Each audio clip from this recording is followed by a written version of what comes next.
प्रेम में वियोग की पीड़ा का उत्तर महादेव है।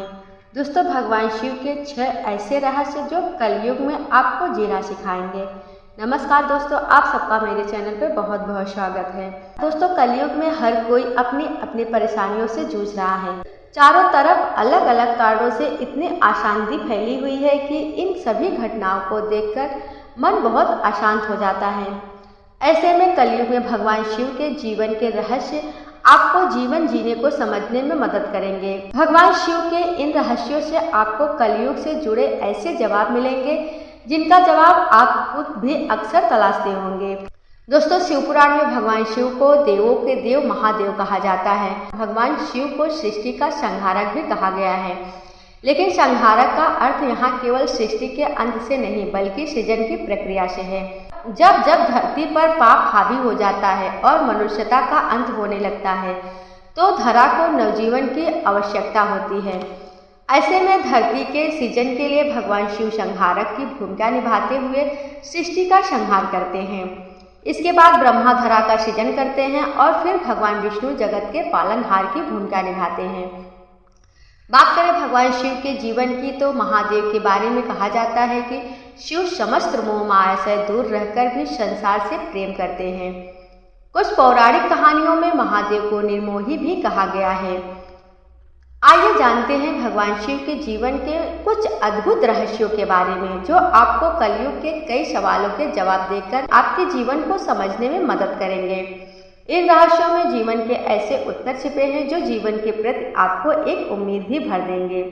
दोस्तों, भगवान शिव के भक्तों में हर जीव शामिल है। मनुष्य, जीव, जंतु, असुर, दानव, प्रेत, आत्मा भगवान शिव के ही भक्त हैं। लेकिन भगवान शिव के लिए सभी भक्त समान हैं। प्राकृतिक तरीकों से कैलाश पर्वत पर रहने वाले नंदी महाराज भी भगवान शिव के अनन्य भक्त हैं और सोने की लंका का राजा यानी लंकापति रावण भी भगवान शिव का भक्त है। भगवान शिव के लिए केवल अपने भक्तों से मिलने वाला प्रेम और समर्पण भाव ही महत्व रखता है। उन्हें किसी भी भक्त के रहन सहन, धन, वैभव से कोई मतलब नहीं है। उनके लिए सब समान है।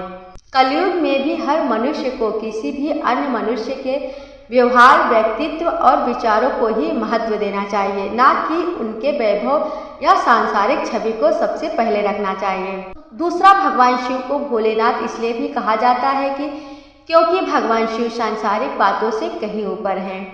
भगवान शिव ना ही अपनी प्रशंसा से अभिभूत होते हैं और ना ही उन्हें आलोचना ही विचलित कर पाती है। भगवान शिव का स्वभाव जल की तरह शीतल यानी धैर्यशील है। वे मौन रहकर अपनी जिम्मेदारियों का निर्वाह करते हैं। कलयुग में भी हमें यह सीख मिलती है कि हमें प्रशंसा और आलोचना से ऊपर उठकर अपनी जिम्मेदारियों का निर्वाह करना चाहिए। तीसरा, भगवान शिव हर जीवों की मनोकामना पूरा करते हैं। शिव ना जाने कितने ही राजा महाराजाओं के धन भंडारों को भरा है। जिस भक्त ने भी सच्चे मन से जिस चीज की कामना की भगवान शिव ने उसकी मनोकामना पूरी की। लेकिन सभी को धन वैभव बांटने वाले शिव खुद प्रकृति के करीब रहना पसंद करते हैं। प्राकृतिक तरीके से रहने वाले शिव का प्रकृति से जुड़ाव ही उन्हें महादेव बनाता है। भगवान शिव हर देवता, मनुष्य, जीव, असुर, दानव सभी के देव हैं। तभी तो शिव देवों के देव महादेव हैं। चौथा, भगवान शिव ने भी किसी मनुष्य की तरह ही दुखों का अनुभव किया है। जब भगवान शिव की पत्नी देवी सती ने हवन कुंड में कूदकर आत्मदाह किया था तो भगवान शिव सती के वियोग में तीनों लोग भटक रहे थे। उस समय अपार दुख में डूबे शिव संसार के प्रति अपनी जिम्मेदारियों को भूलकर अपनी जीवन संगिनी को खोने की पीड़ा से गुजर रहे थे। लेकिन समय के साथ शिव ने अपनी पीड़ा से ऊपर उठकर संसार से फिर से जुड़ाव किया और अपनी जिम्मेदारियों को निभाया। पीड़ा ने शिव को और मजबूत बनाया। कलयुग में भी हम शिव से यह सीख सकते हैं कि जब भगवान पीड़ाओं को झेलकर आगे बढ़ सकते हैं तो हम मनुष्य क्यों नहीं। दोस्तों, पांचवा, भगवान प्रेम, दया, करुणा और भक्ति जैसी भावनाओं को सबसे अनुपम माना है। जब भी कोई भक्त या मनुष्य इन भावनाओं से भरकर भगवान शिव को स्मरण करता है तो भगवान शिव उसकी सहायता करने के लिए अवश्य आते हैं। वैसे तो भगवान शिव हमेशा ही धैर्य रखते हैं, लेकिन जैसे उनके भक्तों पर मुसीबत आती है तो अपने भक्तों की रक्षा करने के लिए विकराल रूप भी धारण कर लेते हैं। कलयुग में भी आप भगवान शिव से सीख सकते हैं कि जो भी लोग जीव अपने लिए महत्व रखते हैं या जिनसे आप प्यार करते हैं, उनकी रक्षा करने के लिए कभी कभी आपको क्रोध का मार्ग भी चुनना पड़ सकता है। छठा, भगवान शिव को सृष्टि का संहारक कहा जाता है, लेकिन महादेव का अस्तित्व इससे काफी ऊपर है। महादेव के जीवन का एक रहस्य यह भी है कि हमें परिस्थितियों के अनुरूप खुद को ढालना चाहिए। जब समुद्र मंथन हुआ था तो मंथन से विष की उत्पत्ति हुई थी। इस विष के प्रभाव से संपूर्ण सृष्टि विषाक्त होने लगी थी। ऐसे में महादेव ने नई भूमिका को अपनाते हुए विष के प्याले को ग्रहण करके पूरी दुनिया को बचाया था। समुद्र मंथन के इस प्रसंग से कलयुग में हम यह सीख सकते हैं कि समय के अनुसार खुद को नई जिम्मेदारियों में ढालना कितना जरूरी है। दोस्तों, कलयुग में महादेव ही एकमात्र मोक्ष के दाता हैं। यदि आप महादेव माता पार्वती के अनंत भक्त हैं तो अवश्य ही आपको मोक्ष की प्राप्ति होगी।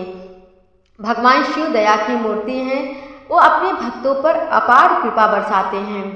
माता पार्वती और महादेव की आराधना करने वाला मनुष्य कभी भी नर्क नहीं जाता है, उसे हमेशा ही स्वर्ग की प्राप्ति होती है। भगवान शिव मोक्ष के दाता कहे जाते हैं, इसलिए यदि जीवन में उद्धार चाहते हैं तो महादेव की आराधना अवश्य ही करनी चाहिए। महादेव ही वह देव हैं जो आपको इस संसार से मुक्ति दिलाकर स्वर्ग की प्राप्ति दिलाते हैं। दोस्तों, उम्मीद करती हूँ कि आपको यह जानकारी अच्छी लगी होगी। यदि जानकारी अच्छी लगे तो इसे एक लाइक जरूर करिएगा। फिर मिलेंगे एक नए वीडियो के साथ, तब तक के लिए जय श्री राम, हर हर महादेव।